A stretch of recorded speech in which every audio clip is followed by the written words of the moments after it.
And I think it was that afternoon I was going somewhere with my mother, and I told her about the article, and I said, "Have you seen this on TV? You know, what do you think of the idea?" And she said, "I just think it's the most romantic thing I've ever heard of." And I guess I was a little bit surprised by that. And I said, "Really?" And she said, "Yeah, if I were 10 years younger, I think I'd do it myself."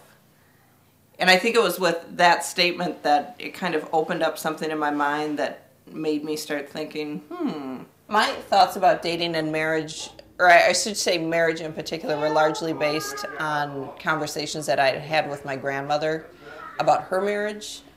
She was born in 1911, was married during the Depression, was married 40, 50 years until my grandfather passed away in the 80s.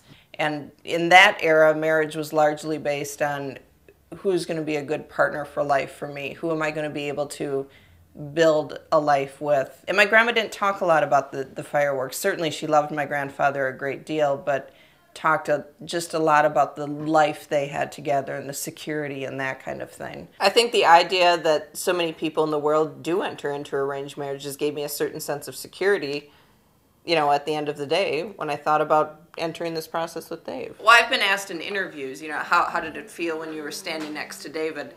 Were you nervous? Any of those feelings? And quite honestly, I can say no, I wasn't. And in fact, it was this incredibly powerful feeling because we were standing there holding each other's hands and just being very aware that he was the only other person in the room who knew what I was feeling. We were embarking on this journey together, and certainly other people have done similar kinds of things.